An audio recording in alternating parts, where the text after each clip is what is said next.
BBA, BCA, BCom computer కోర్సులో 100% placement లభించే ఏకైక డిగ్రీ కాలేజ్ కూకట్పల్లిలోని I3 డిగ్రీ కాలేజ్ 8367215215.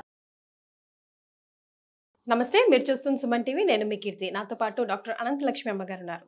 నమస్తే అమ్మా. నమస్తే అమ్మా. అమ్మ, గాంధారి శాపం అంటూ ఉంటారు కదా, అసలు ఏంటి గాంధారి శాపం? ఎవరికి పెట్టారు? ఈమె ఎవరికన్నా పెట్టిందా, లేకపోతే ఎవరైనా ఈమెకి పెట్టారా? ఎందుకు పెట్టాల్సి వచ్చింది? ఇలాంటి విషయాలు తెలియని వాళ్ళకి కోసం కొంచెం కులంకుశంగా డిస్కస్ చేద్దాం. అంటే నిష్ప్రయోజనమైనటువంటి శాపం ఇచ్చి కూడా ప్రయోజనం లేకపోయింది. అయ్యో. దానివల్ల ఆవిడ కృష్ణుడికి శాపం ఇచ్చింది.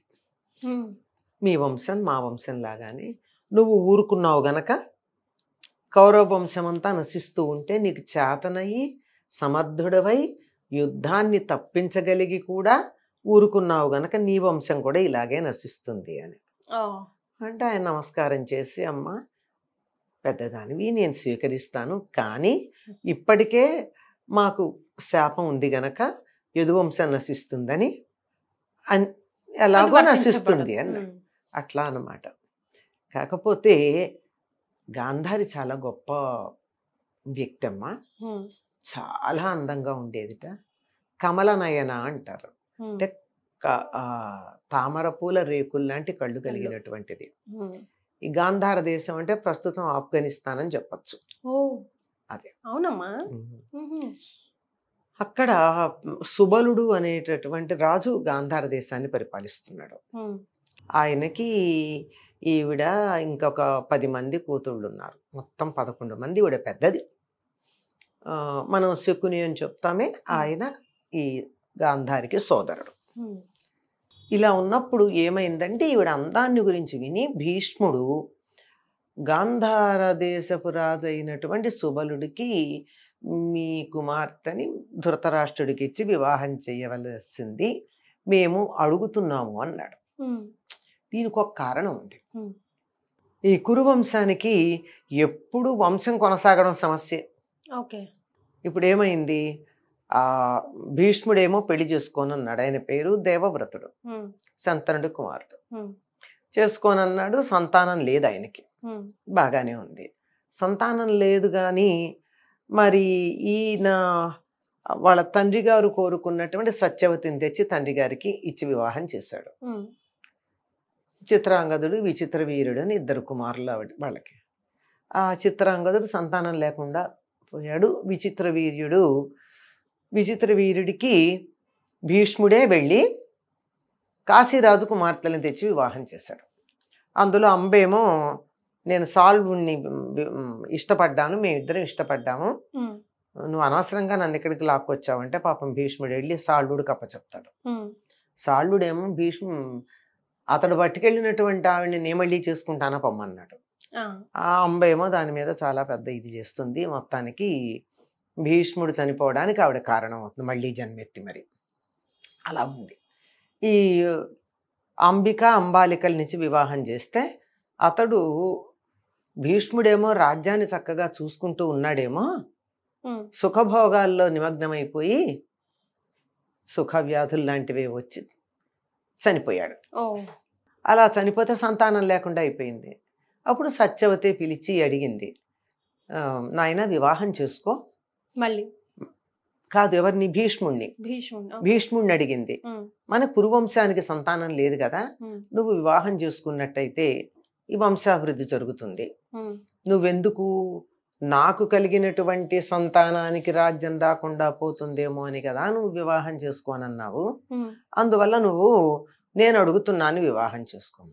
లేదు, నేను భీష్మించుకున్నాను, పెళ్లి చేసుకోనని అన్నాడు.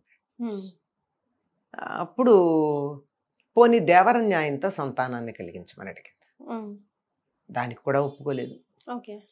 అప్పుడు సత్యవతి, ఎప్పుడు నువ్వు తలుచుకుంటే అప్పుడు నేను వస్తాను అని ఆవిడ కన్యగా ఉండగా పుట్టినటువంటి వ్యాసుడు గుర్తొచ్చాడు. వచ్చి వ్యాసుడిని తలుచుకుంది వచ్చాడు. ఇదిగో నా కోడళ్ళకి సంతానం కావాలి అని అడిగింది. అడిగితే ఆయన ఏదో కొన్ని నియమాలు చెప్పాడు. ఈ నియమాలు పాటించిన తర్వాత గనక అయినట్టయితే సంతానం కలుగుతుంది. కానీ వీళ్ళకి కొంచెం తొందర ఉండడంతో సత్యవతికి లేదు. ఇప్పుడేని అడిగింది.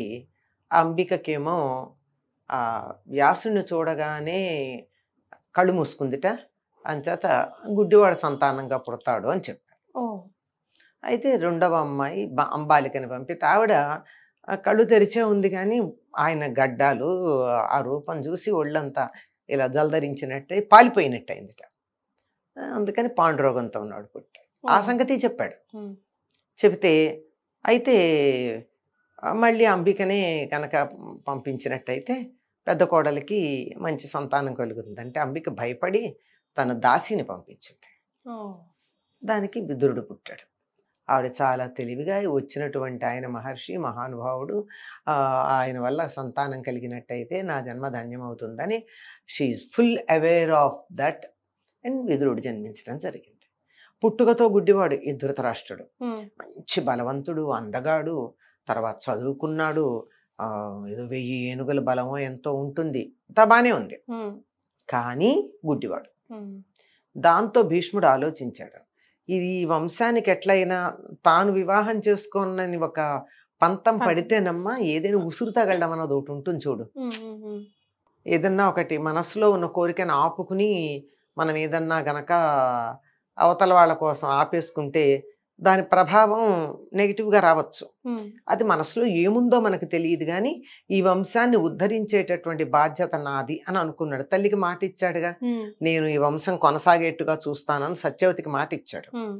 అయితే అందుకని ఏం చేశాడు, ఎవరికి ఎక్కువ మంది సంతానం కలుగుతారో వాళ్ళని చూసి తెచ్చి పెళ్లి చెయ్యాలి అని ఆలోచించాడు. అప్పుడు గాంధారి ఈయన కంటబడింది.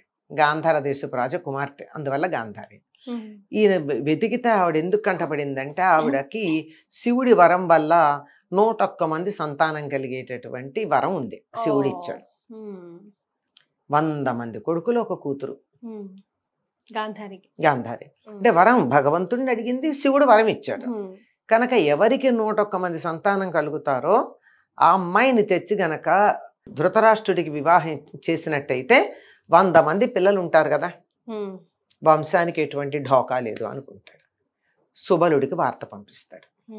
సుబలుడు ఒప్పుకుంటాడు. ఈయన గుడ్డివాడైనా ఒప్పుకుంటాడు. ఎందుకు ఒప్పుకుంటాడంటే గుడ్డివాడైతే ఏమైంది, సింహాసనం మీద కూర్చున్నాడు, రాజు కదా.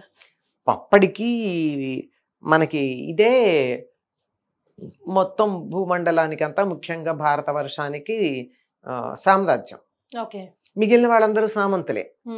ఈ హస్తినాపురంతో సంబంధం పెట్టుకోవాలని అందరూ చూస్తూ ఉంటారు. రాజట్టాంటి వాడైనా చుట్టరకం ఉంటే చాలని. ఒకవేళ కుమార్తెనిచ్చి వివాహం చేస్తే రాజుగారు ఆ అమ్మాయి మొహం చూడకపోయినా ఫలానా హస్తినాపుర రాజ్యానికి వీరు వియ్యంకులు అనేటప్పటికీ కాస్త ఘనత ఉంటుంది. అట్లా అన్నమాట. ఆవిడ ఎలా ఒప్పుకుందో, ఆవిడ ఒప్పుకుంది. ఎందుకంటే గొప్పవాడు, కళ్ళు లేవు గాని సింహాసనం మీద కూర్చున్నాడు, చాలా అందగాడు, బలం గలవాడు, చదువుకున్నవాడు, మంచి విద్య, అన్ని విద్యల్లోనూ, శస్త్ర విద్యల్లో కూడా పండితుడు, అన్నీ ఉన్నాయి. అన్నీ ఉన్నాయి గనక పర్వాలేదు. ఏమైంది, ఒక లోపం ఉంటే మాత్రం నష్టం ఏంటి, ఆయన కోసం ఆవిడే కళ్ళు మూసుకుంది కదా. అది ఆ మాట అనుకుని, కాకపోతే తల్లి బాధపడింది, మన కూతుర్ని గుడ్డివాడికి ఇచ్చి పెళ్లి చేస్తున్నారు. కానీ సుబలుడు ఎంత చండశాసనుడు అంటే అంత చండశాసనుడు. ఇప్పటికే చూడండి, ఆఫ్ఘనిస్తాన్ వాళ్ళు కొద్దిగా మాట అంటే మాటే, దానికి అసలు కన్సిడరేషన్ లేకుండా మాట మీద చాలా పట్టుగా ఉంటారు.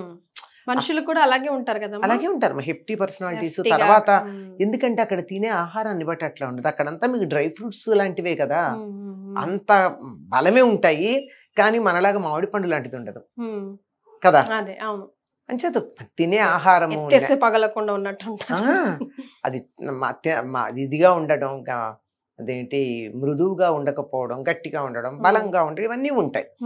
అలాంటిది వస్తే ఆవిడ కూడా ఇంకా తండ్రి మాట కాదని లేదు. సరే ఏమనుకుందంటే నేను పితృదత్తని అనుకుంది, తండ్రి చేతి ఇవ్వబడ్డానని అనుకుంది.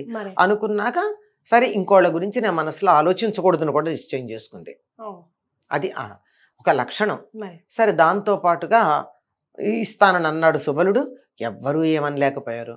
నా భర్తకి లేని చూపు నాకెందుకు అనుకుంది. ఈవిడిని వర్ణించేప్పుడు కమలనైనా అంటాడు, అంటే మంచి కళ్ళు ఈవిడిది, వాడికి లేవు. వెంటనే నా భర్తకి లేకపోతే నేను కూడా పట్టి కట్టుకుంటాను అని చెప్పి అనుకుంది.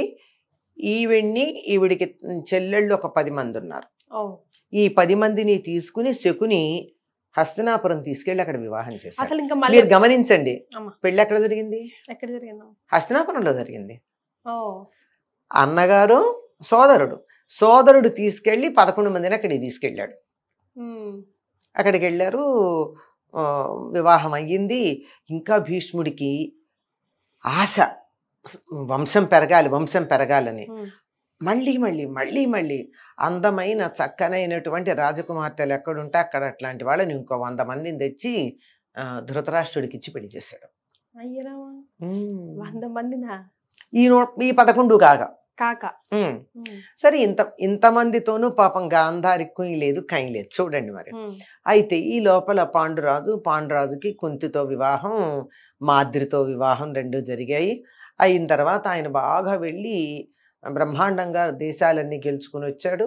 అయ్యాక కాస్త విశ్రాంతి తీసుకుందామని భార్యలతో వెళ్ళి అక్కడ విహారం చేస్తూ గింధముడు అనేటటువంటి మహర్షి భార్య తను లేడు రూపంలో ఉండగా విహరిస్తూ ఉంటే బాణం వేసి కొట్టేటప్పటికీ నువ్వు కానీ నీ భార్యని కలిస్తే నువ్వు చనిపోతావు అని ఆయన శాపం ఇచ్చాడు. సో ఈయన ఇంకా వానప్రస్థాశ్రమం తీసుకున్నాడు. ఎందుకు వచ్చింది? భార్యల దగ్గర ఉండడం, చచ్చిపోవడం కన్నా బ్రహ్మచర్యం పాటించడం మంచిదని. కానీ కుంతి మాద్రి కూడా ఆయనతో పాటు వెళ్ళి అలాగే ఉన్నారు. అలా ఉన్నప్పుడు ఓసారి ఎప్పుడో పాండురాజు పైలోకాలకు వెళ్ళాలనుకుంటే నీకు పిల్లలు లేరు గనక నీకు అర్హత లేదు అన్నారట. వచ్చి బాధపడుతూ ఉంటే అప్పుడు కుంతి తనకి దుర్వాసుడు ఇచ్చినటువంటి శాపం ఉంది, వరం, సారీ ఐ రిపీట్ అమ్మా, ఇది దుర్వాసుడు ఇచ్చిన వరం ఉంది కదా, ఆ వరం వల్ల నాకు ఏ దేవతను కోరుకుంటే ఆ దేవత అంశతో నాకు సంస్థానం కలుగుతుంది అని చెప్పింది. అది ఉంది ఎవరికి? కుంతికి ఇచ్చాడు కదా దుర్వాసుడు.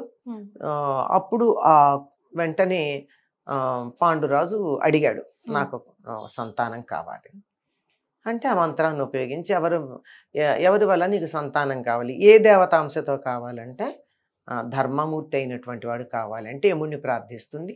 యముడి అంశతో ధర్మరాజు జన్మించాడు. అప్పటికి గాంధారి గర్భవతి. ఏడాది అయిపోయింది, గర్భంలోంచి శిశువు బయటికి రావట్లా. ఈ లోపల మళ్ళీ ధర్మాత్ముడు ఉంటే సరిపోతుందా, బలమైన వాడు కావాలి గనక వాయుదేవుడు అంశతో ఇంకో సంతానాన్ని కనవనంటాడు, అడుగుతాడు. సరేనంటుంది. నేను వాయుదేవుడు అంశతో భీమసేనుడు జన్మించటం, అదే సమయానికన్నా కొంచెం ముందుగా మళ్ళీ గాంధారికి 1 సంవత్సరం దాటిపోయింది, చాలా కాలం అయిపోయింది, సంవత్సరం దాటిపోయి గర్భంలో నుంచి సంతానం బయటికి రావట్లేదని పొట్ట మీద కొట్టుకుంటుంది ఆవిడ రాయితో. కొట్టుకుంటే గర్భంలో ఉన్న పిండం కాస్త జారి కింద పడుతుంది. సత్యవతికి మళ్ళీ అదే సమస్య, వంశం ఏమైపోతుంది. మళ్ళీ వ్యాసుడిని తలుచుకుంటాడు. వ్యాసుడు ఇంతకు ముందే వ్యాసుడు ఒక మాట అన్నాడు, అమ్మా నువ్వు ఈ హస్తినాపుర రాజ్యానికి రాణిగా ధృతరాష్ట్రుడికి భార్యగా వస్తున్నావు, నీకు 100 మంది సంతానం కలుగుతారని ఆయన కూడా ఆశీర్వదించాడు. సరే, ఆయన వచ్చాడు. ఇప్పుడు గాంధారి మొదటి సంతానం ఎవరమ్మా? చెప్తా. ఇంత పడిపోయింది, అక్కడ పిండం కింద పడిపోయింది. దాన్ని ఏం చెయ్యాలి? వ్యాసుడు వచ్చి దానిని 101 ముక్కలు చేసి 101 కుండల్లో పెట్టించి కొంతకాలం అయితే అందులో నుంచి మన తైల భాండాలు అంటారు, ఆ తైల భాండాల్లో పెట్టించారంటే ఈనాటి ఇంక్యుబేటర్స్ లాంటివి అనమాట. అప్పటి నుంచే ఉన్నాయమ్మా. ఇన్స్టంటేనియస్ ఏమో కుంతి సంతానం, ఇంక్యుబేటెడ్ పిల్లలేమో గాంధారి. అలా పెట్టించాడు. పెట్టిస్తే మొదటి కుండలో నుంచి ఒకరోజు గాడిద కేక వినపడింది. ఏమిటి అంటే అందులోంచి పిల్లాడు బయటకు వచ్చాడు. వాడు అలా బయటికి రాగానే నగరంలో, రాజ్యంలో చాలా దుశ్శకనాలు వచ్చాయి. అప్పుడు జ్యోతిష్కులు అంటారు, వీడి వల్ల రాజ్యానికి నష్టం కలుగుతుంది, వీడిని అడవుల్లో వదిలేయండి, వీడిని పెంచొద్దంటారు. గాంధారి కూడా చెప్తుంది అన్నమాట. రాజ్యానికి నష్టం కలిగించేటటువంటి వాడు ఉండాల్సిన పనేముంది, వాడిని దూరం పెట్టమని చెప్పేస్తుంది. కానీ ధృతరాష్ట్రుడికి మమకారం ఒప్పుకోలా. మొదటి రోజు దుర్యోధనుడు పుట్టాడు. కుండలు. రెండో రోజు వీడు దుశ్శాసనుడు పుట్టాడు. అట్లా రోజుకొకళ్ళు చొప్పున ఆ కుండల్లోంచి పిల్లలు బయటకు వచ్చారు. అందరూ ఈ 100 మంది ఒకళ్ళకన్నా ఒకళ్ళు ఒక రోజు చిన్నవాళ్ళు. తర్వాత ఆఖరి దాంట్లో ఒక ఆడపిల్ల వచ్చింది. ఆ అమ్మాయి పేరు దుస్సల. వీళ్ళని పెంచారు. సరిగ్గా లేడు, వీడి ప్రవర్తన సరిగ్గా లేదని గాంధారికి తెలుసు. మందలిస్తూనే ఉంది, సరైన దారిలో పెట్టే ప్రయత్నం చేస్తూనే ఉంది. కొడుకులని ఇంత గారాభంగా చూడవద్దని చెప్పి ధృతరాష్ట్రుణ్ణి కూడా హెచ్చరిస్తూ ఉంది ఆవిడ. వినాలిగా, వింటే కదా గొప్పతనం. ఎప్పుడైతే దుర్యోధనుడు పుట్టాడో సరిగ్గా దరిదాపుల్లో అప్పుడే భీముడు కూడా పుట్టాడు. వీళ్ళిద్దరూ ఒక వయస్సు వాళ్ళు. ఆ తర్వాత వీళ్ళకి 14-15 ఏళ్ళ దరిదాపుల్లో వచ్చినప్పుడు అనుకుంటా పాండురాజు మాద్రిని చూసి ఒక క్షణాన కొంచెం ఆవేశపడతాడు. దాంతో పాండురాజు చనిపోతాడు. నా వల్ల చనిపోయాడు గనక నేను ఆవేశపడ్రాలని, పిల్లల్ని కూడా సరిగ్గా పెంచగలుగుతానే లేదో తెలియదు, నా పిల్లల్ని కూడా నువ్వే పెంచమని కుంతికి అప్పచెప్పి పాండురాజుతో పాటు సహగమనం చేస్తుంది మాద్రి. కుంతి పిల్లల్ని తీసుకుని ఇక్కడికి వచ్చేస్తుంది హస్తినాపురానికి. ధృతరాష్ట్రుడు గతి లేక ఒప్పుకుంటాడు. దుర్యోధనుడు మాత్రం చాలా కోపంతో వీళ్ళొచ్చి తన అధికారాన్ని ఎక్కడన్నా తక్కువ చేస్తారో అన్నట్టుగా బాధపడుతూ ఉంటాడు. వాళ్ళని చంపే ప్రయత్నాలు చేస్తాడు. ఇవన్నీ కూడా గాంధారి కుంతిని తన అంతఃపురంలో పెట్టుకుని బాగానే చూసుకుంది, ఏ ఇబ్బంది లేకుండా చేస్తుంది. లాస్ట్ మూమెంట్ వరకు కూడా భలే సపోర్ట్ చేసింది, చాలా చేసింది. కుంతి బాగా చేసింది. తర్వాత కూడా ఆవిడ జరిగినప్పుడు ఇదేమంటారు పాచికలు ఆడేటప్పుడు ద్రౌపది వస్త్రాపహరణం చేసేటటువంటి సందర్భంలో అక్కడ సింహాసనం మీద కూర్చున్నటువంటి గాంధారి ఈ పనులు, గాంధారి దగ్గరికే ద్రౌపది పరిగెత్తికెళ్తుంది. గాంధారి ఒక ఇల్లాలికి ఎలా జరిగితే అన్యాయం జరుగుతుంది, ఇవన్నీ కాదని గట్టిగా మందలిస్తే వెంటనే ధృతరాష్ట్రుడు ఏమైంది నాకేం తెలియలేదు, నేను గుడ్డివాడు, ఏం జరుగుతోంది అని చెప్పి తెలుసుకుని మళ్ళీ నీకు వరాలు ఇస్తున్నానని చెప్పడం జరిగింది. అంటే అక్కడ కూడా గాంధారే ఆవిడికి సపోర్ట్ చేసింది. మన ఇంటి కోడలు అలా జరగకూడదు అన్నటువంటి మాట ఆవిడ ఆలోచనలోనే ఉంది. తర్వాత యుద్ధం అయిపోయినప్పుడు, యుద్ధంలో కూడా ఆవిడ చాలా, యుద్ధానికి వెళ్ళబోయే ముందు ఇతడు వచ్చి నమస్కారం చేస్తాడు. దుర్యోధనుడు వచ్చి నమస్కారం చేసి నన్ను ఆశీర్వదించు, యుద్ధానికంటే యతో ధర్మస్తతో జయ అని ఆశీర్వదిస్తాను. ఎక్కడ ధర్మం ఉంటే అక్కడ జయం కలుగుతుంది అంట. అంతకు ముందు కూడా చాలా సందర్భాల్లో ధృతరాష్ట్రుడికి దుర్యోధనుడికి బుద్ధులు చెప్పిందండి ఆవిడ. ఆ మాటలు ఉన్నాయి మనకి. అంటే ఏం చెప్పింది, ఎంత డీటెయిల్డ్ గా చెప్పిందని లేవు గాని వాళ్ళకి బుద్ధులు చెప్పినట్టుగా మనకి భారతంలో ఆధారాలు. అది సరైన కాదు, సరైన దారిలో ఉండు, ధర్మ మార్గంలో ఉండమని చెప్పినట్టుగా మనకు కనపడుతూనే ఉంటుంది. కానీ వినాలి కదా, వినకపోవడం వల్లే నశిస్తూ ఉంటారు. అయిన తర్వాత యుద్ధం అయింది. యుద్ధం అంతా అయ్యేటప్పటికి కుమారులందరూ చనిపోయారు. అందరూ చనిపోయారు కదండి. భారత యుద్ధంలో విశేషం ఏంటంటే పగటిపూట యుద్ధాలు జరుగుతూ ఉంటాయి. రాత్రిళ్ళు ఒకళ్ళ గుడారాల్లోకి ఒకళ్ళు వెళ్ళి ఎవరు చనిపోయారో, అయ్యో నీ కొడుకు చనిపోయాడా, నీ భర్త చనిపోయాడా, నీ సోదరుడు చనిపోయాడా అని వీళ్ళనొకళ్ళు పరామర్శించుకోవటాలు. ఆత్మీయుల మధ్య యుద్ధాలు జరిగితే ఇట్లాగే ఉంటాయి. ఇటు యుద్ధమే అంటే ధర్మం ధర్మమే, ప్రేమలు ప్రేమే, ప్రేమకి ధర్మానికి మధ్య ఎక్కడా కూడా సంబంధం లేనట్టు చాలా చాలా చిత్రంగా విచిత్రంగా అనిపిస్తాయి. అంతా అయిపోయిన తర్వాత స్త్రీ పర్వం అని ఒకటి ఉంటుంది అనమాట. చివరిలో స్త్రీ పర్వం అంటే ఆడవాళ్ళందరూ వెళ్ళి మొత్తం ఎవరెవరు చనిపోయారు, ఏమేం జరిగిందని అంతా పర్యవేక్షణ చేసుకుని గొల్లుమని ఏడుస్తూ ఉంటారు అందరికీ. అక్కడ గాంధారికి ధృతరాష్ట్రుడికి కూడా అన్ని కనపడేటట్టుగా చేస్తారు. వాళ్ళందరినీ చూసుకున్నారు ఎవరెవరు పోయారో అన్నీ. అక్కడ నిజంగా గాంధారి మనస్తత్వం మనకి బాగా కనపడేది ఎక్కడంటే అక్కడే ద్రౌపదిని పట్టుకుని ఏడుస్తుంది. నువ్వు నేను ఒకటే అయిపోయాము అంటుంది. ఎందుకంటే ద్రౌపదికి ఉన్న 5 కొడుకులు, ప్రతిబించుడు మొదలైనటువంటి 5 ఉప పాండవులు చనిపోయారు. గాంధారికి 100 మంది కొడుకులు చనిపోయారు. అల్లుడు కూడా చనిపోయాడు, సైంధవుడు అల్లుడు, అందరూ చనిపోయారు.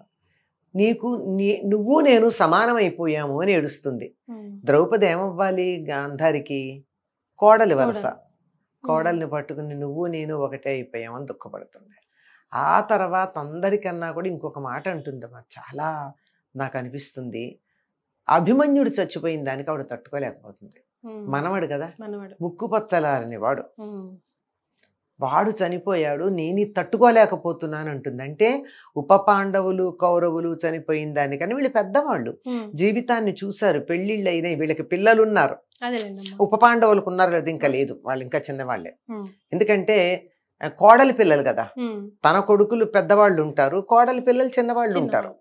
వాళ్ళు దానికి బాధపడుతూ ఆ తర్వాత అన్నిందరికన్నా చిన్నవాడు అభిమన్యుడు చనిపోయాడని నేను దాన్ని, ఆ పసివాడైనటువంటి వాడు చనిపోవడం తట్టుకోలేకపోతున్నానని సుభద్రని పట్టుకుని పాపం బాధపడుతుంది. ఇంత అయ్యాక ధర్మరాజు వీళ్ళందరూ వస్తారు చూడ్డానికి. కృష్ణుడు వచ్చి, ధర్మరాజు వస్తూ నన్ను క్షమించమని అడుగుతూనే వస్తాడు. జరిగింది నా ద్వారా జరిగింది, క్షమించమని అడగడానికి వస్తూ ఉంటే ఆవిడకి దుఃఖం అన్నమాట. ఆ దుఃఖంలో ఆ ఆవేశానికి కట్టుకున్న పట్టి కొద్దిగా కదులుతుంది. కాస్త కదిలితే అలా చూసేటప్పటికల్లా ధర్మరాజు పాదాల మీద పడుతుంది ఆ చూపు. ఆయన గోళ్ళు కమిలిపోయాయి ఆ చూపుకి. అంటే పట్టి కింద నుంచి వచ్చినటువంటి ఆ చిన్న చూపుకు గోళ్ళు కమిలిపోయాయంటే ఆవిడ లోపల ఎంత దుఃఖం ఉందో చూడండి. కొడుకులు చచ్చిపోయారన్నట్టు బాధ కదా. అయ్యాక కృష్ణుడు వస్తాడు. కృష్ణుడు వస్తే, నువ్వు సమర్థుడివి, అన్నీ తెలిసిన వాడివి, జగన్నాథుడివి, నువ్వు తలుచుకుంటే యుద్ధం ఆగేది కదా, నువ్వు యుద్ధం ఆగకుండా కొనసాగేట్టు చేశావు. నువ్వు ఏ విధంగా అయితే మా కురువంశం నశించిందో అదే విధంగా అప్పటికి అసలు ఎవ్వరూ లేరు, అందరూ చనిపోయారు. అభిమన్యుడి భార్య ఉత్తర గర్భం మాత్రమే ఉంది, అది కూడా చంటి ఎర్లీ మంత్స్, ఇంకెక్కడెవరు లేరు. అలాంటప్పుడు నువ్వు ఏమీ లేకుండా మా వంశమంతా నిర్వంశం అయ్యేటట్టుగా చేసావు కదా, నీ వంశం కూడా అట్లాగే అయిపోతుంది అంతే. అంటే అమ్మా, నీ శాపాన్ని స్వీకరిస్తున్నాను, కానీ ఇప్పటికే ఈ శాపం మా వంశానికి ఉంది అని చెప్తాడు కృష్ణుడు. ఎవరు పెడతారమ్మా? దుర్వాసుడు. కృష్ణుడికా? సాంబుడికి, కృష్ణుడు కొడుకైన సాంబుడు. వీళ్ళంతా అల్లరి చేస్తే ఆ అల్లరికి వాళ్ళకి అదే సాంబుడికి ఆడవేషం వేసి మునులు వస్తూ ఉంటే, ఈ అమ్మాయికి ఏ పిల్లాడు పుడతాడు, అమ్మాయా అబ్బాయా ఎవరు పుడతారో చెప్పమని అడిగాడు. మగపిల్లాడికి ఆడవేషం వేసి, అంటే మీ వంశాన్ని నాశనం చేసి ముసలం పుడుతుంది అని అంటాడు. అంటూ ఉండగానే వాడి కడుపులో నుండి ఒక పెద్ద ఇనప రోకలు వస్తుంది. అప్పుడు కృష్ణుడు దీనివల్ల యదువంశం నశిస్తుంది, ఏం చేయాలి, వెళ్ళి చెప్పుకుంటారు జరిగిందని. దీన్ని అరగదీసి సముద్రంలో కలపమన్నారు. అరగదీసిన తర్వాత అరగదీసి ఆ సముద్రంలో కలిపితే ఇనుము నీళ్లలో కలుస్తుందా, అది నురగలా పైనుంది, ఆ నురగలో నుంచి రెల్లు పుట్టి తర్వాత రెల్లు పుల్లలతో కొట్టుకుని చచ్చిపోయారు యాదవులందరూ. ఈ పుల్ల సన్నంది ఒకటి మిగిలిపోయింది, దాన్ని సముద్రంలో పారేశారు. అది ఒడ్డుకు కొట్టుకొస్తే చాలా బాగుందని దాన్ని బాణంగా చూసుకున్నాడు ఒక బోయగాడు. ఆ బాణంతో కృష్ణుడి యొక్క ప్రాణం పోయింది లాస్ట్ లో. కనుక ఆ శాపం వీడిచ్చింది ఎలాగూ ఉంది. అయినా కృష్ణుడు కూడా ఊరుకున్నాడు. ఎందుకంటే భూభారం తగ్గాలి అంటే కౌరవులు పాండవులు అంటే కురువంశంలో వాళ్ళ, పాండవులు కూడా కురువంశానికి చెందిన వాళ్లే కదా, అందరూ నశించారు. కానీ ఇంకా యాదవులు ఉన్నారే, వీళ్ళు కూడా చాలా మంచి బలం కలిగిన వాళ్ళు, పాండిత్యం కలిగిన వాళ్ళు, యుద్ధ విద్యలు తెలిసినటువంటి వాళ్ళు.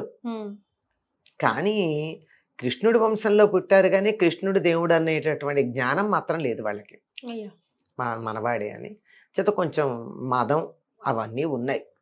వీళ్ళు కూడా భూమికి భారమే, వీళ్ళని ఎవరు చంపలేరు కనుక వీళ్ళల్లో వీళ్ళు కొట్టుకుని చావాలి అంతే.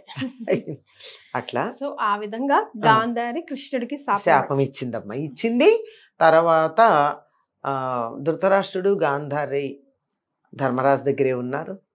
కొంతకాలం అయిన తర్వాత వీరుడు వచ్చి మందలిస్తాడు, ఎంతకాలం ఇక్కడ ఉంటారు అని.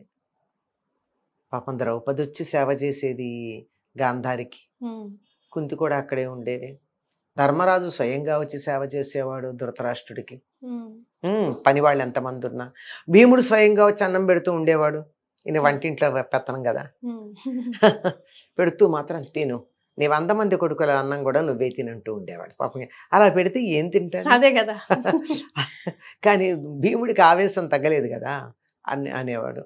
విదురుడు వచ్చే ఉపదేశం చేసిన తర్వాత వీళ్ళంతా అరణ్యవాసానికి వెళ్ళిపోతారు. అక్కడే జీవితం గడిపేస్తారు, శరీరం వదిలేస్తారు. అంటే ఇక్కడ భారతంలో ఒక రకంగా, భాగవతంలో ఒక రకంగా ఉంటుంది. అక్కడ కార్చిచ్చులో పడి చనిపోయారని చెప్పి ఒక చోట ఉంటుంది. లేదు భాగవతంలోనే విరజాహోమం చేసి ఆ విరజాహోమం ద్వారా తమ యోగాగ్నిలో శరీరం వదిలేరని ఉంటుంది. ఇక్కడ కూడా గాంధారి కుంతిని వదిలిపెట్టలేం. పాండవులు అరణ్య అజ్ఞాతవాసాలకు వెళ్ళినప్పుడు కూడా తన అంతఃపురంలోనే ఉంచుకుంది. అంటే స్త్రీల పట్ల సాటి స్త్రీగా ఎంత బాగా చూసుకుంది అన్న దానికి మనకి. అలాగే ఒక తల్లిగా బిడ్డల విషయంలో బాగానే తన ధర్మాన్ని నిర్వర్తించింది, కానీ వాడు వినలేదు. వినుంటే బాగుండేది. చాలా సందర్భాల్లో ధర్మం గురించి చెప్పింది ఆవిడ, వినవ. ఇప్పుడు మనకు అదే కనపడుతుంది. తల్లిదండ్రులు, తల్లి కానీ భార్య కానీ చెప్పిన మాట విన్నవాళ్ళు బాగున్నారు, తల్లి చెప్పిన మాట వినని వాళ్ళు నశించారు. కానీ దురదృష్టం ఏమిటంటే తల్లికే చెడ్డ పేరు వస్తుంది, అట్లాంటి పిల్లల్ని సరిగ్గా పెంచలేదని. కాకపోతే ఈవిడికి ఎంత మమకారం అంటే, ఈవిడిలో ఉన్న దోషం ఏమిటంటే పిల్లల మీద మమకారం. కావాలనుకుని 100 మంది కావాలని అడగడం, తీరా అయ్యాక ఇంకా నాకు పుట్టలేదే అనేటటువంటి ఒక ఆవేదనతో, అది అసూయ అని కూడా కొంతమంది వర్ణిస్తారు. అసూయ వచ్చు, చెప్పలేము. ఈర్ష్య, అసూయ కాదు, ఈర్ష్య అయ్యి ఉండొచ్చు, చెప్పలేము, దాని గురించి స్పష్టత లేదు. కానీ ఇంకా నాకు రాలేదేంటి, ఇంకా తొందరగా పిల్లలు కావాలి, ఇంత అనేటటువంటి తాపత్రయం, అంత తాపత్రయం ఉండకూడదు. కొంచెం ఓర్పు ఉండాలి. అదొక్కటే తొందరగా తల్లిని కావాలనే తాపత్రయంతో పాపం ఇట్లా చేస్తుంది. రైట్. సో అదే విషయం. చాలా సంతోషం అమ్మా, ధన్యవాదాలు.